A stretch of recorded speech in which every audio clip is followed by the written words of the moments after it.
Good afternoon, everyone, and welcome to the Sustaining Belonging webinars on Cultivating Inclusive Residential Colleges series. My name is Alan Linton. I am the Senior Director of Equity, Diversity, and Inclusion here at the Associated Colleges of the Midwest, and I have the pleasure of hosting this series throughout the 2024-25 academic year. This is a series that's presented by the Associated Colleges of the Midwest. It's a free virtual professional development series that merges theory and practice together to provide staff and faculty strategies to support the wide range of student identities and experiences that make our campuses collectively really amazing places. Our sessions are recorded and they are going to be made available after the series, each webinar on our website. You can find more information about the series overall by visiting acm.edu. And if you check out the faculty and staff tab, you'll find under the professional development heading a link to all of our virtual workshops. Today's workshop, LGBTQIA+ Belonging and Inclusion, is led by Dr. Ben Newhouse, Associate Vice President for Student Affairs and Dean of Students at Grinnell College. Before I turn it over to Ben, I will be here to support technical issues, AV issues, as much as I can. Feel free to use the chat function to message me directly or to put things in the chat along the way. If you have questions, we hope to have some time at the end for questions, but you can just populate them in the chat as we go on.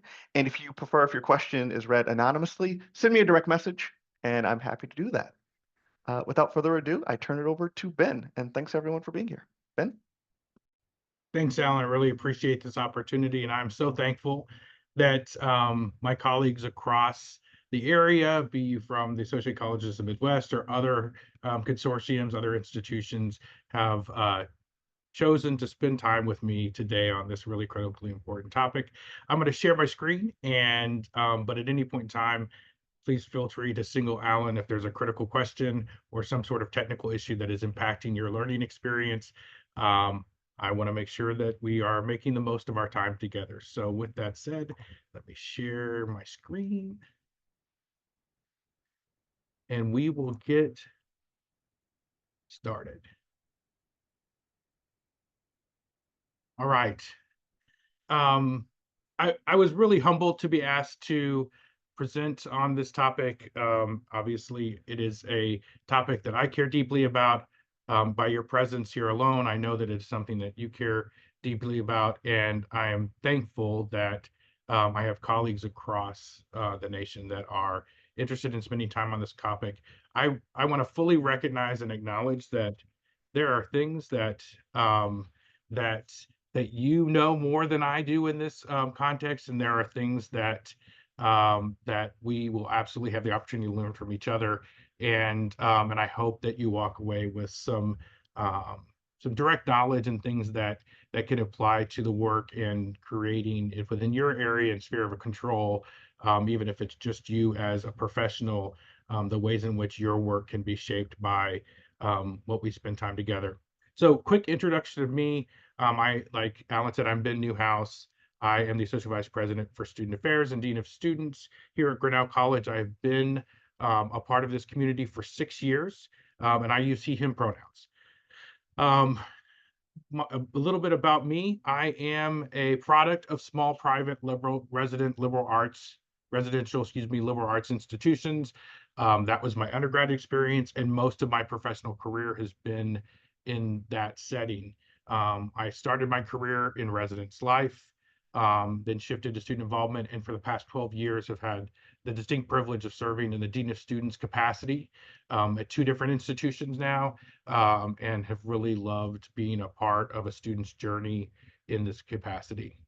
My professional homes have been Trinity University, and then most recently before Grinnell, Birmingham Southern College. And if you're familiar with the story of Birmingham Southern College, they closed in the last year, which I mourn personally. I mourn for all of higher ed, a wonderful institution with very few resources that did a lot of good in its time within higher ed. And so, as you can see, I've had the the chance to work in institutions that have immense amount of resources and some that are making do with very, very little, and the clarity that comes from sometimes being able to do as much as you can with the limited resources. Um, my education has been as an undergrad at Trinity University. I got my master's at UT Austin and recently concluded my doctoral program at Colorado State University in a kind of executive-based PhD program. My dissertation topic focused mostly on the experience of trans students, and so I have expanded to talk more broadly. But I did got the chance to do a qualitative study talking to students who identify as trans and non-binary at undergraduate institutions like ours, but in the southern and southeastern part of the United States. And I was just talking with Alan. I really valued the chance to kind of pull this together to revisit the research that I did with those students. It was privileged time, privileged access, and really insightful, and in some ways just a total honor to hear their narratives, to hear them speak, and to understand what are the joys and challenges of navigating our campus environments as a student who identifies as trans or non-binary. I have a partner that has worked in the field of admissions, and so we are a higher ed family, and that has informed both of our work along the way. Some things that I want to just set the table for that I think are really important to honor and name is that I recognize as I'm the holder of many privileged identities. I am a white male cisgender heterosexual individual. So I am providing a training on lived experiences that will never be my own. And I think it has informed greatly the work that I feel like is important for me to be a part of, but I also want to acknowledge that that places me in the position of a student. I am a student of our students' lived experiences, especially the LGBTQIA plus population that I'm speaking about today. I cannot claim to be a holder of expertise. And so when I emphasize my role as a co-learner in this space, it is really comes from a place of recognition that that I will never fully grasp or understand what it is like for our LGBTQIA students to navigate. And so I aspire to be the best ally, advocate, and co-conspirator that I can, knowing that I will not always get it right.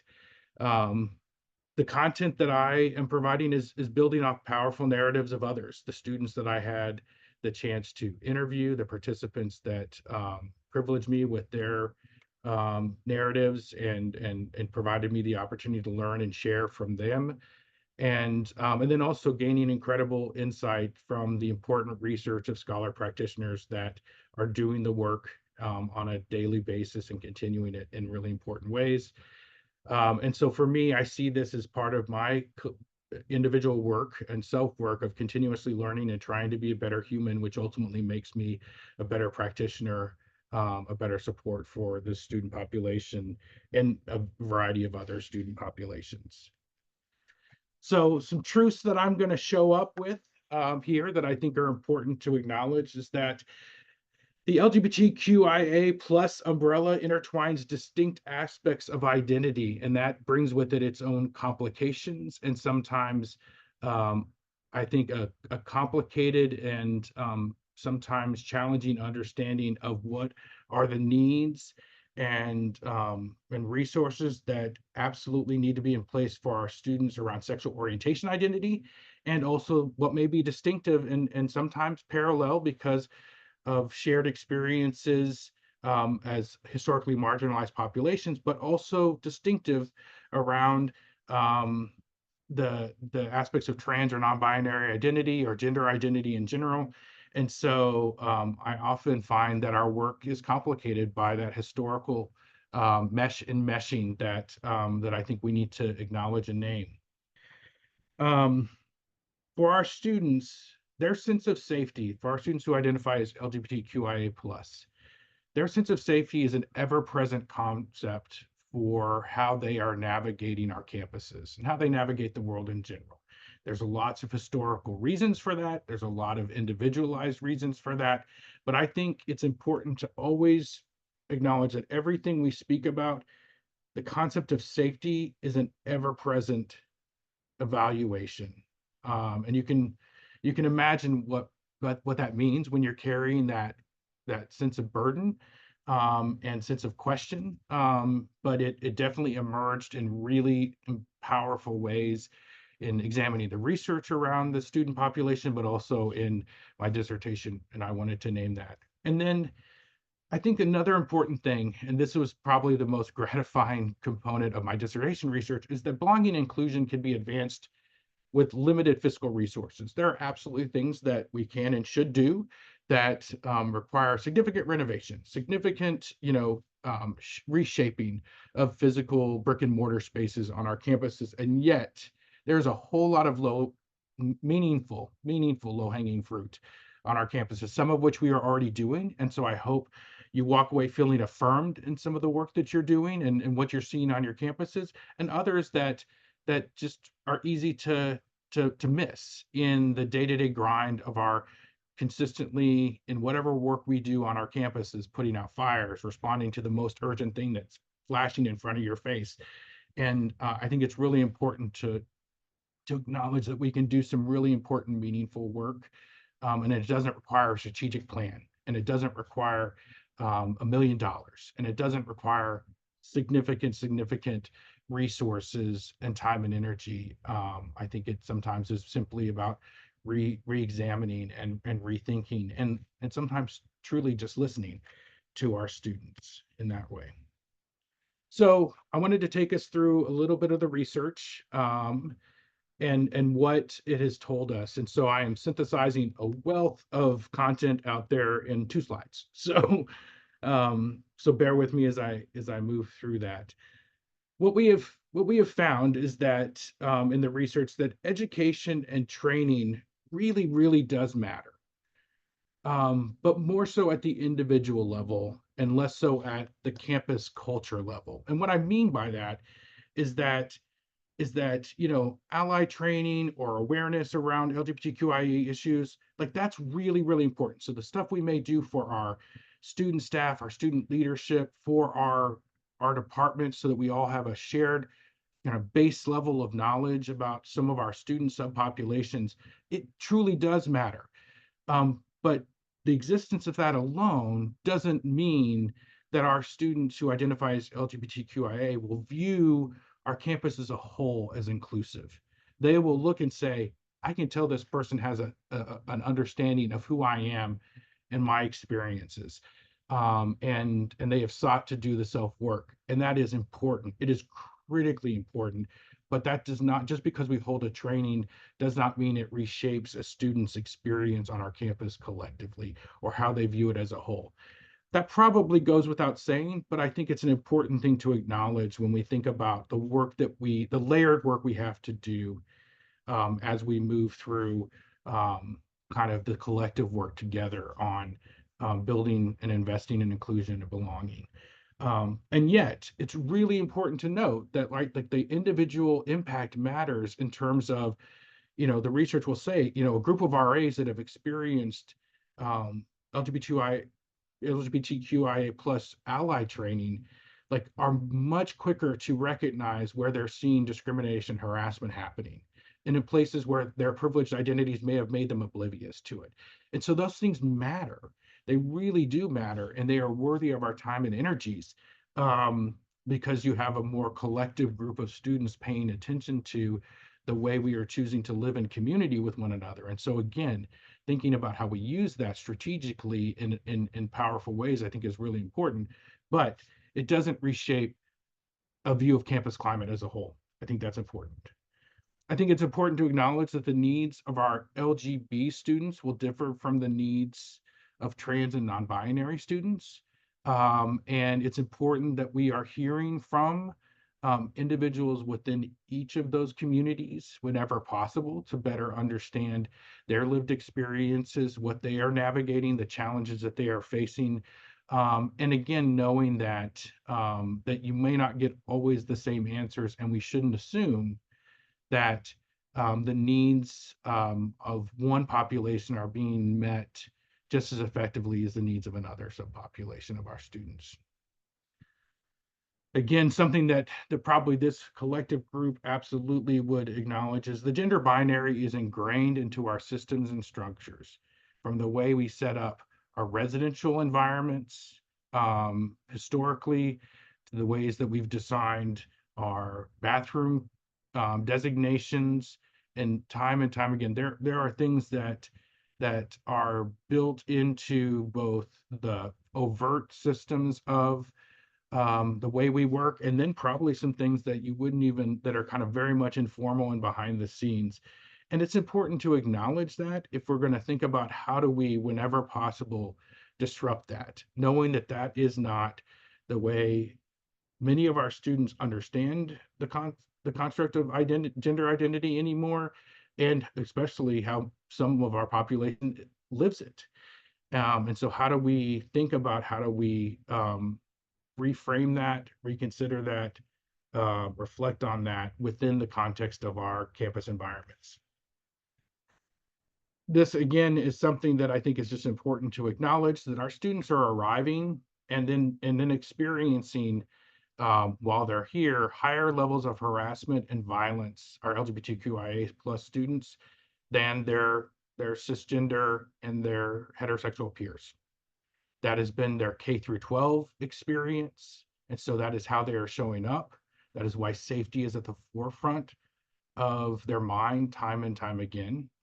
And at the same time, it's still playing out on our campuses at higher rates as well. And for our trans students, it's even at a higher rate for them, including senses of isolation, even within spaces that are supposed to be LGBTQIA plus friendly.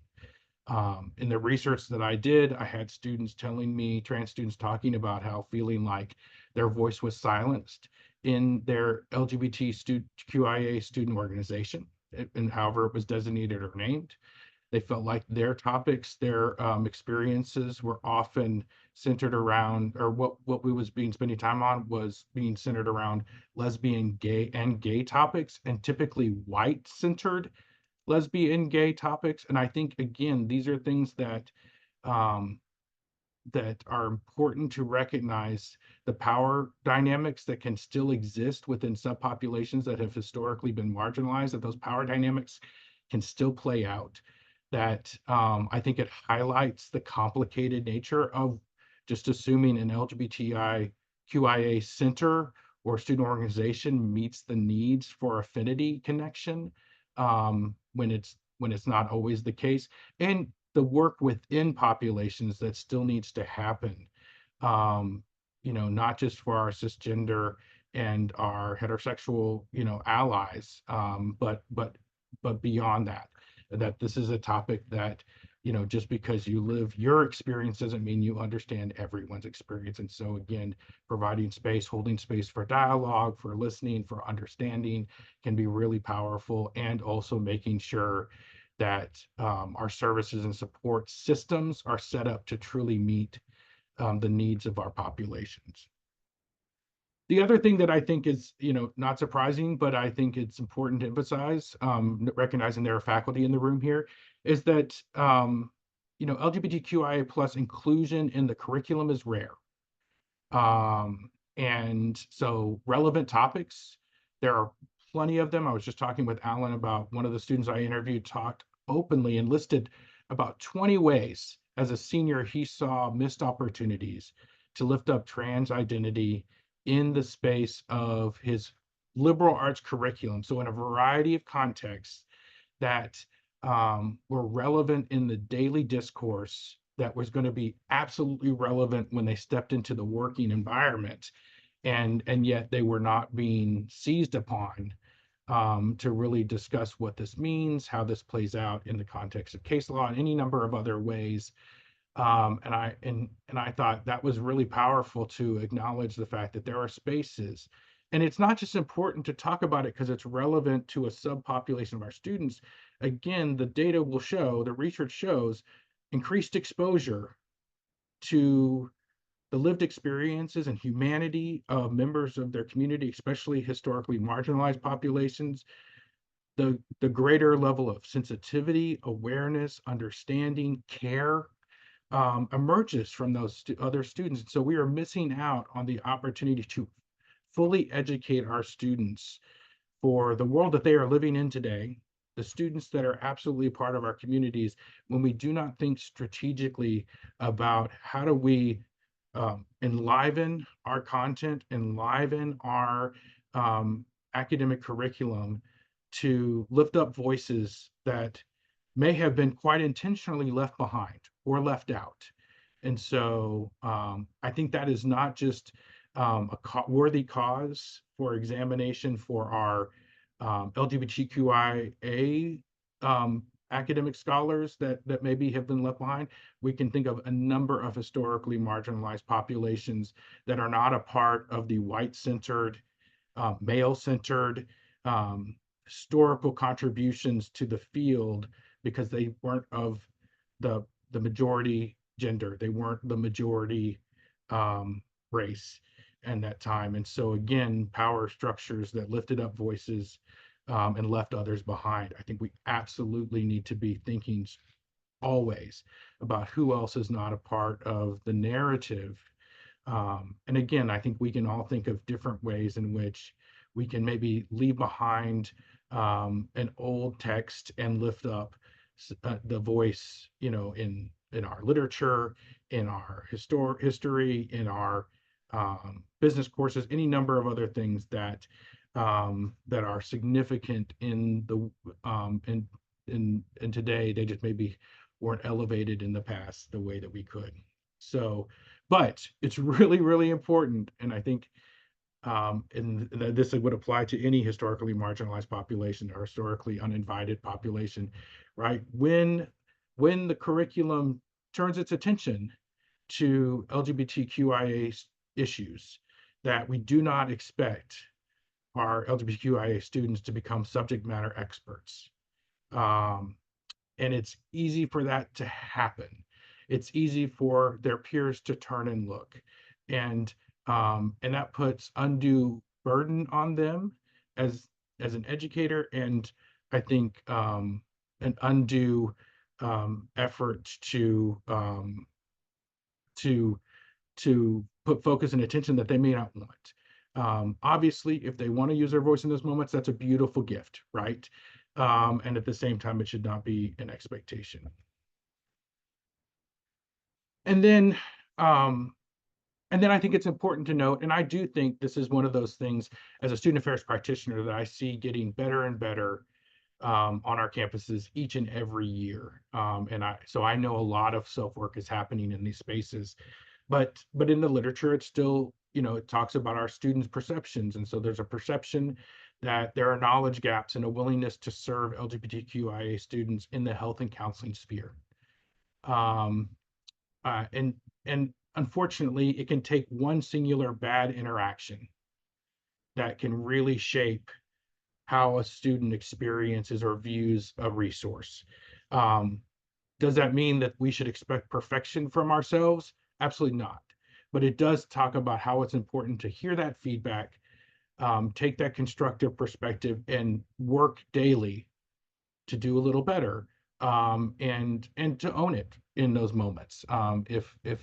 If we didn't show up for our students in the way that they needed us to, or we used outdated terminology, or we assumed certain things in the context of our interactions with students.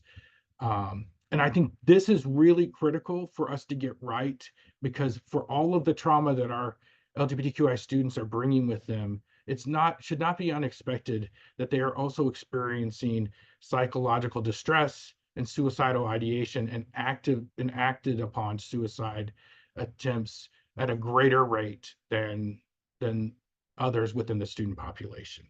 And so it is absolutely critical that they see allies and support existing within our counseling space, that they know that there's a trusted person on the other side of in the other side of that room or other side of a camera or whatever it is, in order to in order to seek out the care.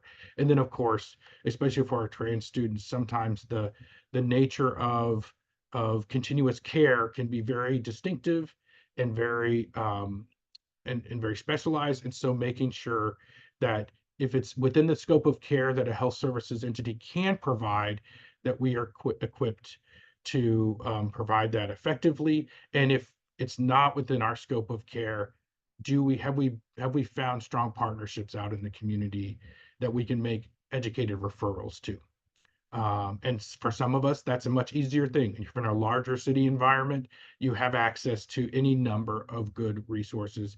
In a rural environment like Grinnell, Iowa, we have to be really thoughtful about where we can build those relationships, where those referrals, and our students actually probably know where the best referrals are. And so maybe it's sometimes talking to about where people have had positive experiences and good referral sources.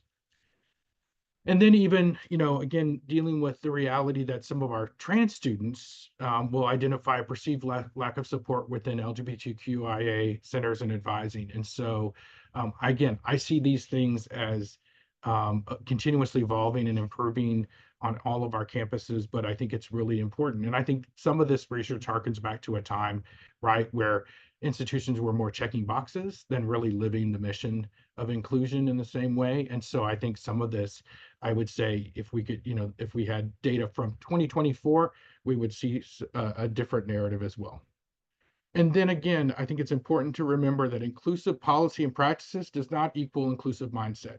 Some really good research out there about the ways in which um, the work of inclusion is seen much more as a burden or an act of charity rather than an absolutely essential component of our work, right? And how um, approaching approaching the work, anticipating the pushback rather than saying approaching the work to say, regardless of the impact, this is absolutely where we need to be centering our efforts, I think is really, really, really important. And so and that was a good reminder to me of recognizing that we can be doing the work of inclusion and maybe not embracing the work of inclusion in how that operationalized and how we talk about it publicly, privately, amongst amongst one another and amongst the work of the college. So what are things that we can do? What does the research talk about? What is my individual work with students? What is my own experience in history? I think it's really important, and I think this is the thing that was an emergent theme time and time again within the research and within my own studies is that our LGBTQIA plus students, what's most important is that they feel seen. And when we talk about the work of belonging, that is almost always the most like salient thing I hear.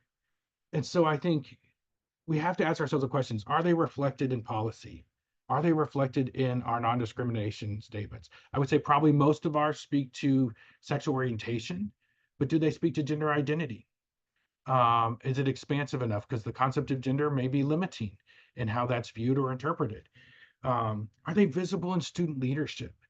I was talking to a student who talked about the first time he joined a student organization, and he saw queer identified students in that leadership and how significant that was for him as a member of the community, and how formative, because that was something he had never seen in his time in K through 12 education, or even in his time in college thus far.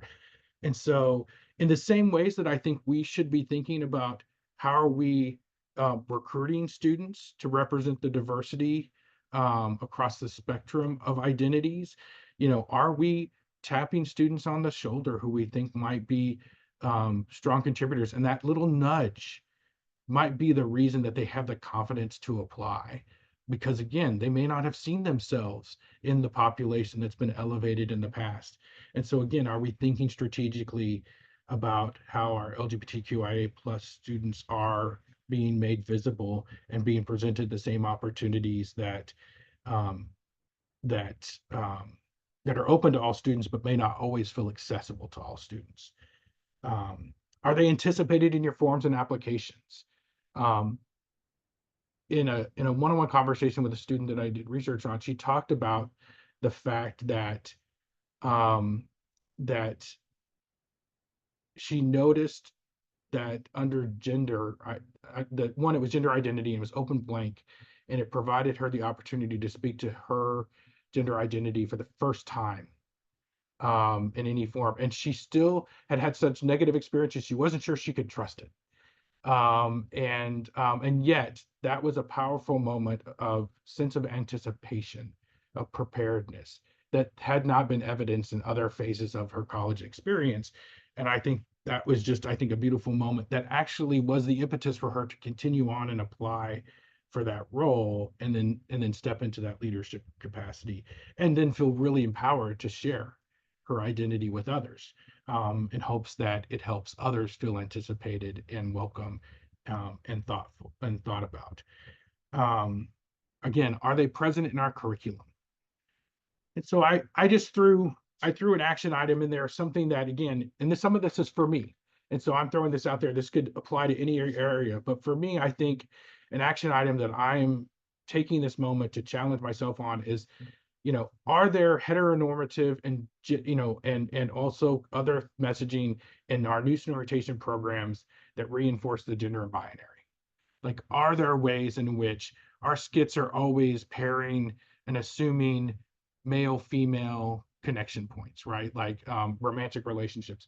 Are we always using the term men and women, and instead of a more inclusive concept? Are we, when we talk about gender, Title IX, sexual misconduct education, are we consistently pairing and using scenarios that pair, again, a heteronormative pair, right? And not thinking about the ways that those examples can show up in any context across gender identity, across sexual orientation identity, and making sure that we are reinforcing and disrupting problematic norms. And so, again, these are the things that I'm thinking about. You absolutely can think about that from the context of your work and the ways in which that work may show up.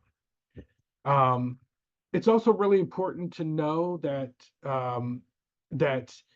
individual hours are important. That's why I talked about, like the education that the individual experiences, really, really important. And our students talk about, in the research that I did, about how their individual allies work in many ways their lifeline. They were their safe space. They were so very important. But but where they were saying a gap was institutional allyship is critical. Where where does the institution stand when it comes to who I am, and how that's reflected in the support they give me? And so I think, like, I actually heard this directly from a student. He was like, and he said, I assume student affairs has my back. That's part of your job. Like, whether or not you fully believe it, I know student affairs is called upon to support me and my identities. Um, but I want to know where the president stands, the executive council, the trustees. And I think what they were really saying is really is like is like is this allyship concept left to individual moments? And they've said, like, that we recognize we're going to have tough moments with individuals, just like we'll find allyship with individuals.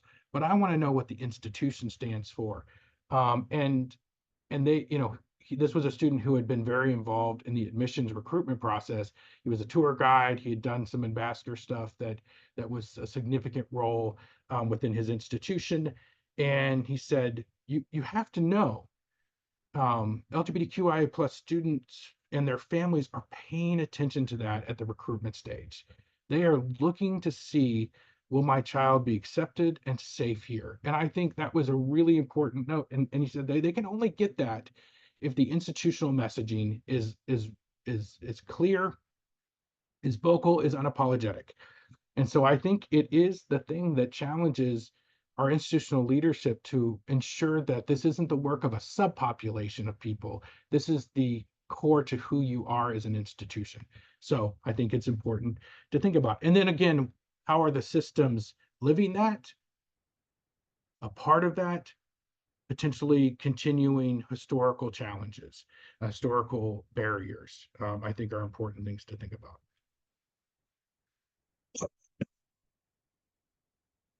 And then again, asking ourselves, where can we make facilities processes more inclusive?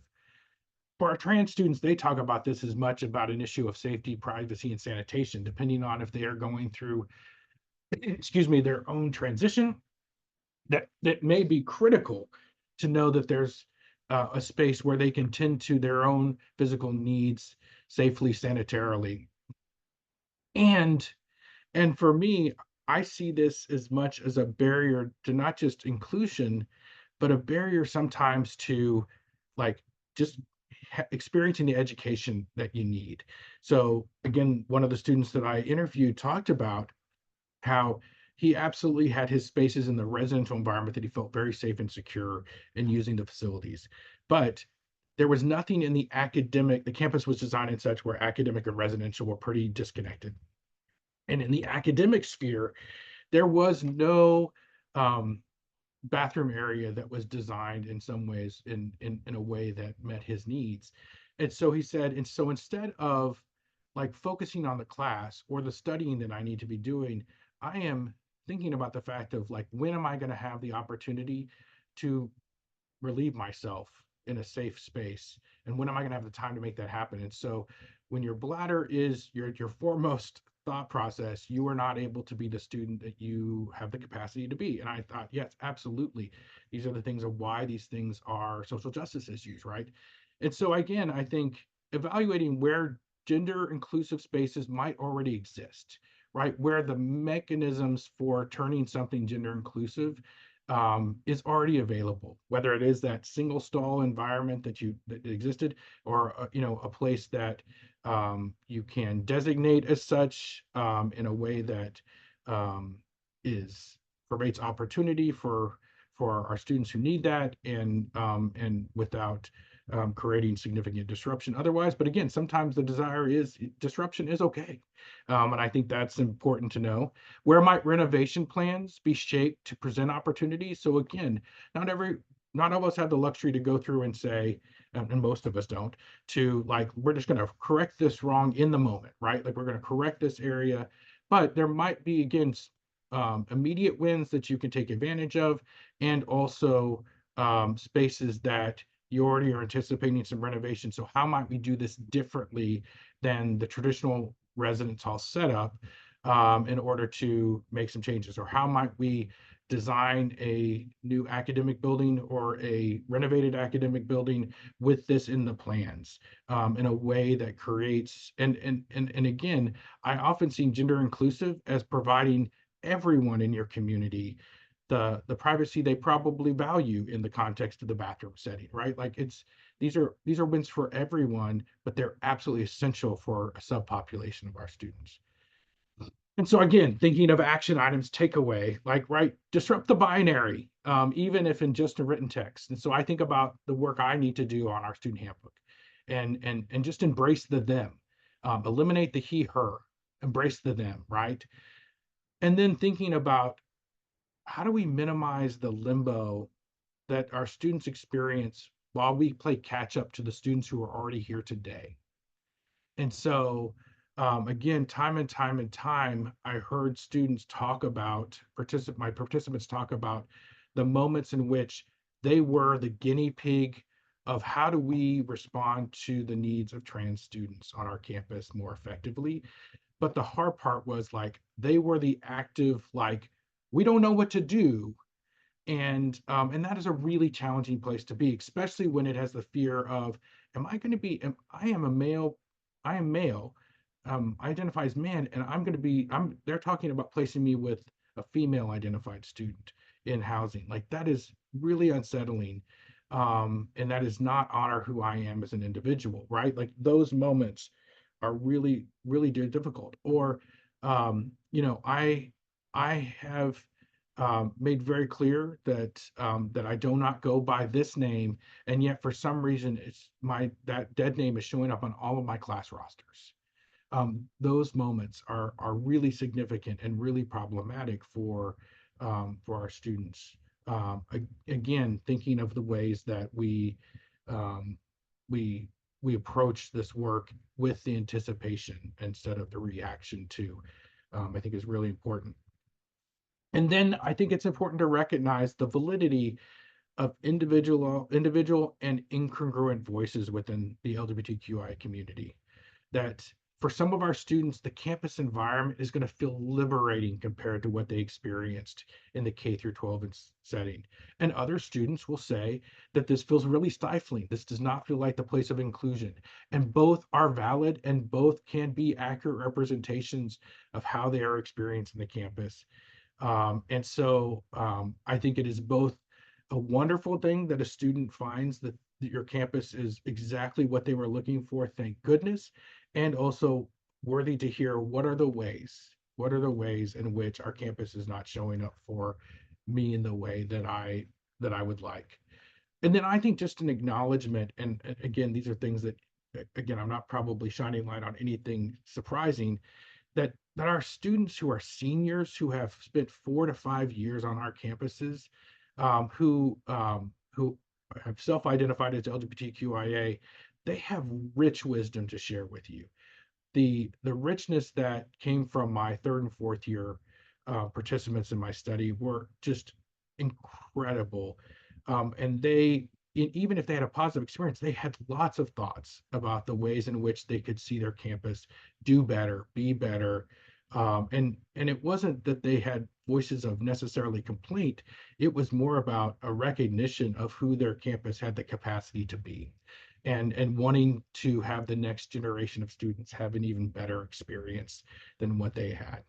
And so I think if these are things you're not doing already, I think these are wonderful opportunities to conduct senior reflections within subpopulations. Get that qualitative data, hear what comes, and you don't have to be a trained qualitative researcher to be able to glean really insightful things from that work.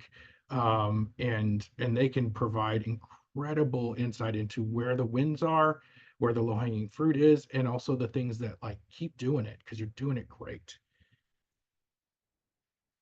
And so, key takeaways that I think are really, really important, and I think is just I want to lift up is that small wins do have a huge impact. I often think that it can be overwhelming when you look at like what does it mean to be an inclusive campus? What does it mean to be a campus that truly is living that value and that commitment to diversity, equity, inclusion, and belonging? Um, and yes, getting your campus to the place it needs to be is a huge lift. And yet, small things will have a meaningful impact on inclusion. And so again, I want to lift up some individual voices that spoke to like things that feel like no-brainers, but like can can be huge wins. Like the student that I talked to about the challenge of navigating the academic space and not having the bathroom. He was speaking to the impact of a singular gender inclusive stall, not one in each building, not one on each floor, one. He was like, if I can just have access to one on this campus, I will figure out how to do what I need to do, and it'll allow me to be the student I need to be rather than having to run back to my residence hall room or run back to this one space that I know is safe for me to utilize. And I just thought, like, again, small asks. um, the impact of the privacy of a shower curtain. So one of the students that I was talking to talked about how, for some reason, the institution that he was at had different shower curtains for the male identified bathrooms and the female identified. The female identified were opaque all the way to the top, and for some reason, the male shower curtains were only opaque up till about like the belly button. And this was a student who hadn't had top surgery, and so he was like, this is horrifying for me. This is terrifying for me as a person who wasn't out to his community um, at large and had made a very intentional choice to do that, to feel like his bathroom setting put him at risk, at least with his immediate peers. And I think it's one of those moments of like bold assumption that like not that across all gender identities, all of us wouldn't want an opaque shower curtain. Like it was just an interesting part of me was like, that institution probably paid more for the like difference. And so again, thinking about the impact of small things. Again, the student who talked about feeling seen in a single line on a leadership application to be able to share her identity accurately for the first time and not just select male or female. or other, was, I think an important thing.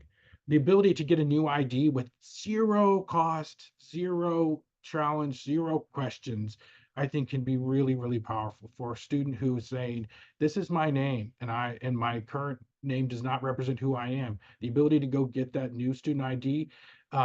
We know, and we've seen it at our summer orientation programs, like for some reason, like once that gets printed out, like it feels real for the first time for our college students, right? Like they're like, I am officially this student. And so for our students to be able to get that student ID to accurately reflect who they are can be really powerful. Again, an accurate roster, knowing that you won't be outed by the classroom roster space, and that your faculty member, whether or not they are interested in being inclusive or embracing of your trans identity or non-binary identity or gender identity in general, that they have they have the correct information so they can't get it wrong from the beginning. I think is really important. Again, lots of low hanging fruit, lots of little wins for our students that can be really, really meaningful in the way in which we operate in our roles.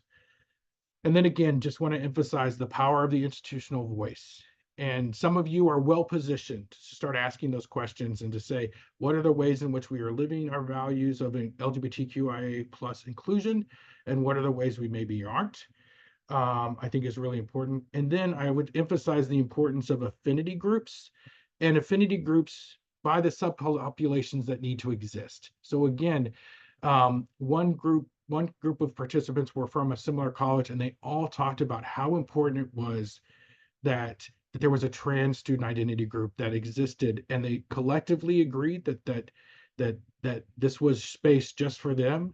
Two of the three participants were not out to their campuses at large, and yet they said the sheer existence of that, of shared experiences, of commonality, and just recognition that even if it's just a smile as they pass each other on campus, a recognition that they have a peer who is navigating some of the same lived experiences that they are, was was one of the most powerful things that they spoke about time and time again. And so creating those spaces for our students to come together and connect, and not just assuming that they need to exist as a large umbrella.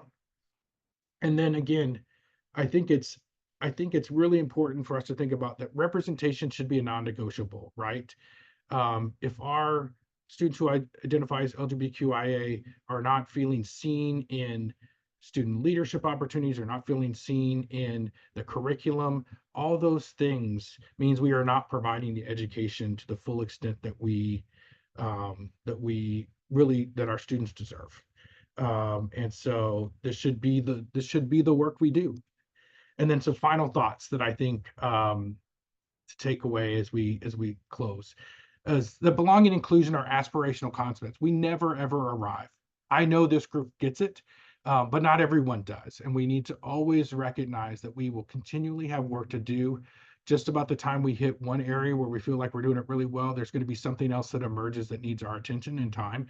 And I have found that the more inclusive the campus that I have been a part of, the more painful are the moments that when we fall short. And that's just a reality. And I think our students know what we're about, and they are ready to call us on it when we do not live our values in the fullest. And I think that is fair feedback to receive. I think it's really important that we ensure all our areas have foundational knowledge and preparedness. It's really easy for me to look around my colleagues in student affairs and say, we've all been on this journey for a long time, recognizing that, my health services area that I work closely with, they are coming from a very different background and arriving on our campuses with a very different, skill set and potentially exposure to these issues and how that plays out in the context of their work. How do we help everyone come to a foundational level of knowledge and preparedness? And so thinking about, like, is there a preparedness assessment that we can do? And so an example I thought is admissions could look at the ways in which they are ready to to to respond to and support a trans student. And so again, are we prepared to place a non-binary student in a safe, inclusive overnight host situation? Have we already prepared for that and know among our host volunteers who is well positioned to do that well? and still respecting that student's decision to disclose or not disclose their gender identity. Offer this up as an example of something my spouse and I had to partner on in the work is when they were coordinating the overnight NOST experience for some of the students and making sure and wanting to be as respectful and prepared as possible. And then I think it's really important for us to approach this work as essential, not additive. This is our work. This is part of what we are here to do on a daily basis. This is not the thing we get to when we put out all the fires. This is not the thing we get to when we're a little less busy, right? This is the work. And then I think about the reality of the world that our LGBTQIA students are navigating globally. And I think, how are we as professionals and as a campus honoring their humanity each and every day and showing them the possibility of a better world amidst evidence to the contrary outside our campus borders? I live in a state where it seems like on a daily basis there's some new proposed legislation that is horrifically anti-trans. Um, and um, and I think about what that means for our students um, who who are navigating our campuses and looking beyond going like what in the world. And so I often think that part of our job is to help them know that it can be better, that we will continue to strive to do more, and that hopefully we're positioning all of our students to be agents of change around any number of DEI and belonging efforts, out in the world beyond our campuses. So with that said, I want to say thank you for your time. I am open and excited to answer any questions or make the collective dialogue space available. So thank you. Thank you, Ben. And I'll just say, yeah, if you have questions, feel free to use the raise your hand function, or you can type them in the chat, either to the group chat so we can all see it, or if you prefer your question is asked anonymously, feel free to private message me and I'm happy to read out the question without attribution. One question that's come through are, will these slides be made available? Yeah, I'm happy to. And I realized I needed to throw some of my citations. So I will gladly make those available. I'll share that with you, Alan, and you can make it available to people as they'd like. Fantastic, thank you. The other question that came in uh, anonymously is, you mentioned kind of early and went back to it at the end around the topic of this needs to be essential work and not additive, um, and that there are individual and institution things that can happen. For some of the things like the audits that you recommend, Yeah. when do you think is a good time to do those types of things? Is it something where you're going into the year? Is it something that's ongoing?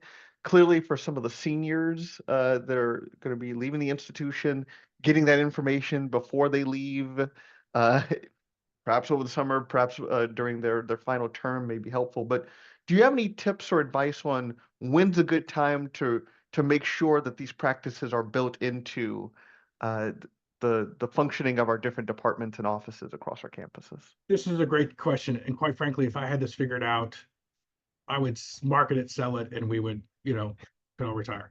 I think what I have found, in the same way that I think any assessment is something you have to dedicate time for. Your non-negotiables, right? Like August for many of us just is not a fathomable time to be doing that. But at the same time, we know where there might be opportunity and lull. And I think it has to be